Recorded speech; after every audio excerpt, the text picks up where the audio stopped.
Well, that weekend starts right here, right now, with our Waiter to Win a preview for it, Gqeberha, where we're back on the turf for this Friday's meeting. No big features to speak of. We've got a non-black type feature as our headliner a bit later on. But what is slightly different from an ordinary Gqeberha day is that we've got 9 races on the program. And if you need reminding, it is a Waiter to Win proudly brought to you by the sponsors of the PSL and, of course, the Summer Cup. That is Betway. All right, so we're going to have a look into that bipod, which starts in race 2, being a 9-race program. Important scratching come through overnight, and that is the Tara Magic, a winner last time out. And that leaves the way open and very much the door wide open for the recent relocatee, number 2 Runaway Song, and those familiar songs of Mr. Fred Krabbier, to take all the spoils. That has now been adjusted in from what was a short 33 to 20 into evens, and that is number 2 Runaway Song, and that is Gavin Smith teaming up with Lewin Klotwa, and of course their stats together are a well-known thing. But let's hear more from the man who's going to be giving us the selections, and I think he's going to be giving us the winning selections right through. It is none other than Nino Podesta. We're back on your favorite surface, and that is at the turf. And I wish you a very good morning. I hope it is a spring as it is in Joburg, where you are. Good morning, Cecil. Yeah, beautiful day in Cape Town. And you know what? We've had some bad news over the last couple of days. We've lost a couple of friends and racing personality. And the punters had a bit of a hard time, but we're going to try and make him some money today. Yeah, I was saying to somebody that it's been a dark cloud hovering over racing over the last 4 to 6 weeks. Every week there's somebody who was very much substantial who has passed on, and that is very, very sad. But as they say, they've gone to they've paved the way for us, and they've made the place where we're going comfortable, and so we know we'll be awaited with open arms. Now, race number 2. I hope this is the start of a good afternoon. You've gone with Runaway Song. Runaway Song, that is your evens favorite. I don't know if it'll be evens by the time the race actually gets underway. Yeah, I don't know. I think it will probably start about 9 to 10, but I'm very much in the camp of Runaway Song. The last time it ran over the 2-4 in Scottsville, it beat Aragosta, and I don't see any Aragostas in this field. It will absolutely love the Evo 2000 with a long straight, and I think it's going to be very, very hard to oppose it. So a confident selection, number 2, Runaway, Bournemouth, and Fire Addy. Thank you very much. Let's just confirm that is your bank in that first leg of the bipod. There is a bank in leg 3, race 4, and there is a banker in race number 7, which will be the conclusive leg to that bipod, and that goes by the name of Cruise Control, back in the province with Gavin Smith.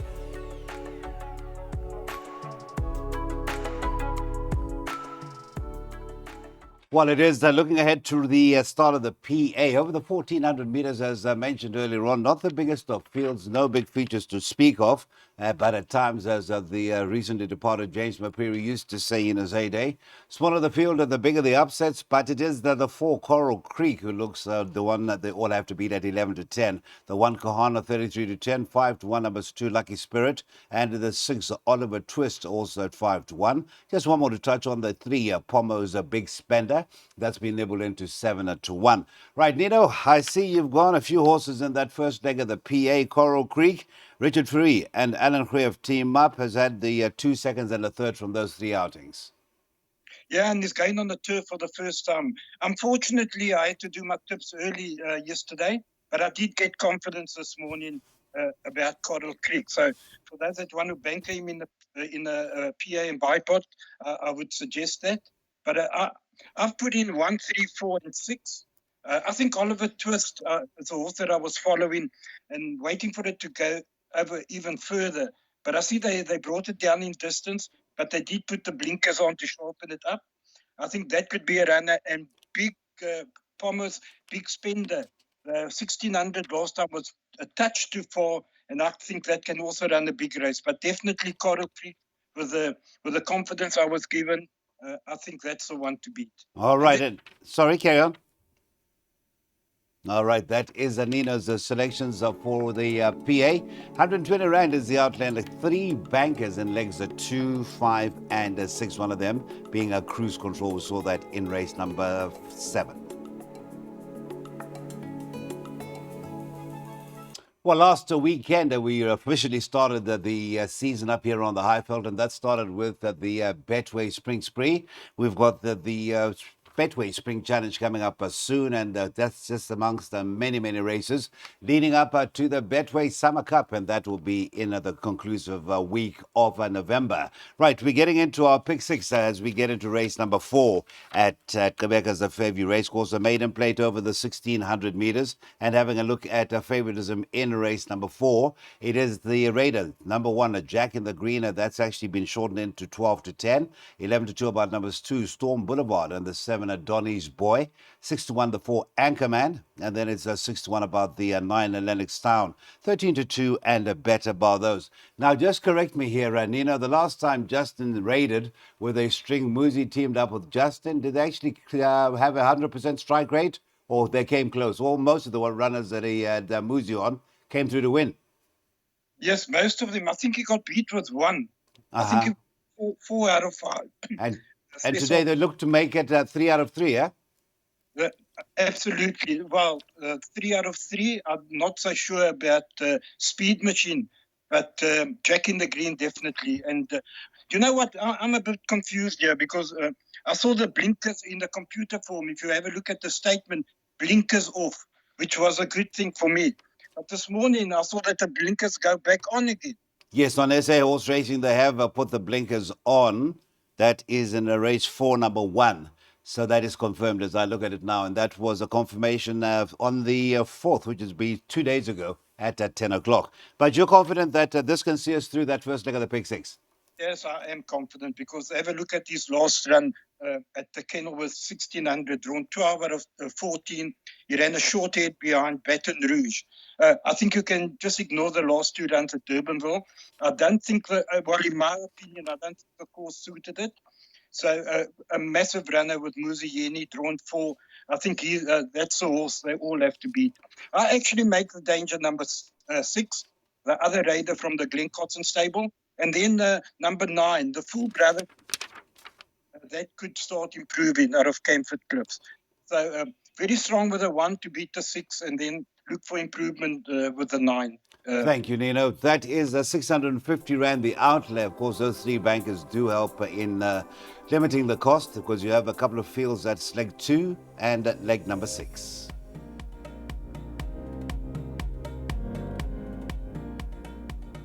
Okay, so this is one of the couple of races that Nino finds a bit tricky. In other words, he doesn't like this race at all. He's decided to go the 13 runners, the big F on the form, the field. But the favorite right now, 15 to 4, is the 10 Arabian Red. 8 Lady Writer is at 4 to 1. There has been a nibble at the 7 Bow Color into 9 to 2, 7 to 1 also have been interested. That's the 3 Chronicles of Narnia.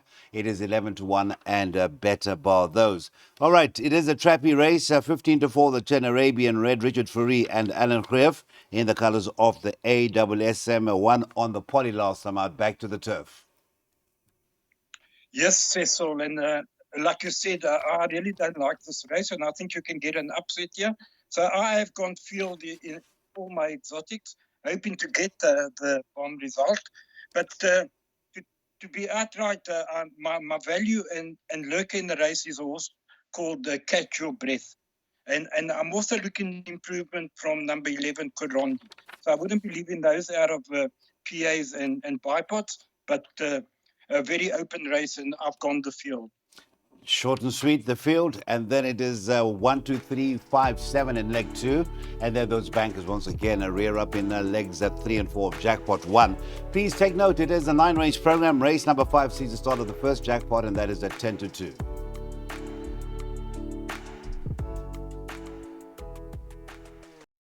All right, so we have a stretching. It is number 8, a legal chit chat in race number 6, which will see the start of jackpot 2, leaving us a field of 7. And it's the one and no place like home, a co-favorite with recently supported number 5, Juan Carlos, and that is at 28 to 10. Number 7, Mo Flow, also finding support 4 to 1, has been shortened into 15 to 4. And then it's the 2 Downing 7 at 4 to 1, 9 to 2, the 3 El Rey Vienne. 6-1, the 4, Alado's Pride, and outsider is number 6, King of Seville. I went through the 6 runners or 7 runners in this race, Mr.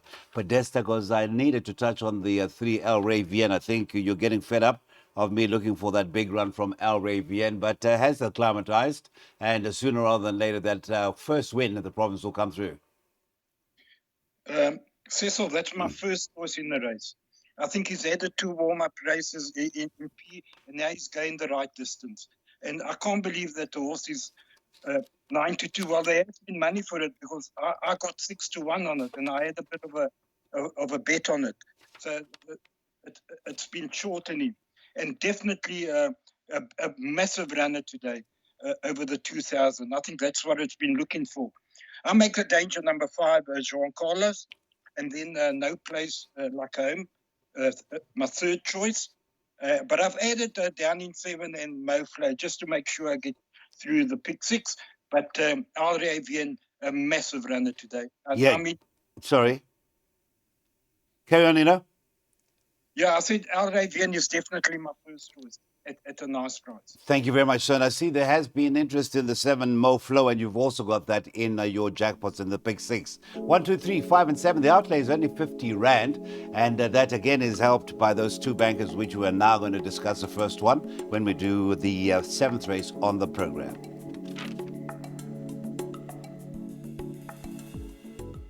All right, so this is an international break weekend in the UK, so soon after the league has started, which really does feel a little bit of an irritation, but I speak personally. But there's a lot of betting opportunities on soccer worldwide, and of course it's actually a break from being a partisan and selecting with your heart rather than selecting with your head. So do go onto the Betway platform and check out what soccer bets are there. And of course it is rugby once again. It is the 4 Nations, or what is it, the Championship continuing tomorrow.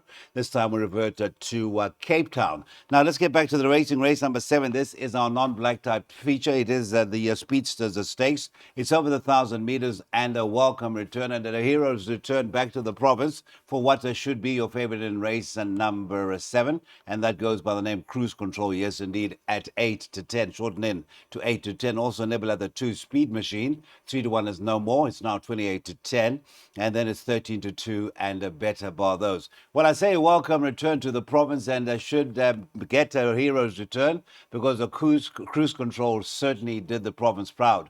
In of course, the big race that was the big sprint at Scottsville, nearly pulled it off behind a Lucky Lad. Literally went down by less than half a length. And then the next time on Hollywood Bets Durban July Day, ran a cracker behind Cafe Club, and then not disgraced in the Mercury Sprint on Gold Cup Day when finishing less than 5 lengths. Nino, this certainly is a worthy banker. Yeah, Cecil, very, very hard to oppose Cruise Control. Just have a look at the course and distance, 4 runs, 3 wins. Have a look at the jockey horse combination, unbeaten. Louis McCoxwell, 4 rides, 4 wins. Provided that he's taken the trip to Natal and back nicely, he should have done. It's all sea level, and he ran almost level weights with Lucky Lad, and if that race was over 1,000, he probably would have won it. And he's best over the 1,000, unbeatable in PG, and I can't see anybody. I can't oppose this horse today. No, hard to oppose. Cruise Control, looking for that 12th win from 21 outings, and that is a lifetime career, which still has a way to go. This is only a 5-year-old, and it seems that to be in a fine health. That is the popular selection. WinBet, banker everywhere. Cruise Control, race 7. All right, so we get to the penultimate event of the afternoon, and this will be a last chance to get involved in a bipod. And if you've been following Nino's selections, well, you've got a banker as the first leg of that last double. Now, this is a race in today, middle stakes. It's over the 1,400 meters, and one of Justin's stronger runners off is that 3 is Inamorare. That is the favorite, and that is currently at 8-10. Number 7, Master Vigilante, is at 33-10. 15-2, the 2. Brendan James, 15-2. Number 8, Treasure Hunt, that's actually gone out from the 7th to 15-2, and it's 10-1 and better. Well, last time out, I do see that there were excuses, was hampered during the running of that race behind Aspect. just last weekend when racing resumed in the Western Cape season and the Western Cape region rather. And all things being equal, Ina Morare should put that to right in race number 8. Definitely, Cecil. And I think I will ask for an inquiry if this horse gets beat. Okay. About the rest. And I think that the only danger is Brendan James, not Mask Vigilante. I think only Brendan James could give it a go, but again, very, very strong on the Ina Morare. And I think this is the safe double with Jack in the Green. Jack in the Green and Ina Morare, that is races 4, number 1, and race 8, number 1. Race 8, again, a reminder, last chance to get involved in a double, and that's off at 20-4.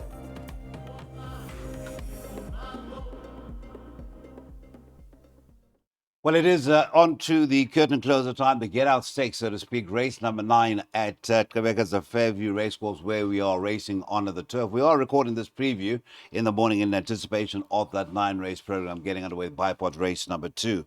Now, this is the next Fairview race meeting, Friday the 13th. Well, that sends shivers down our spines, and that is over the 1,200 meters. Now, the favorite in race number 9, Revelation, since relocating to the Eastern Cape, started off with the second and then has reeled off 2 successive wins, and that is Eliorix at 14-10. That's actually shortened into 14-10.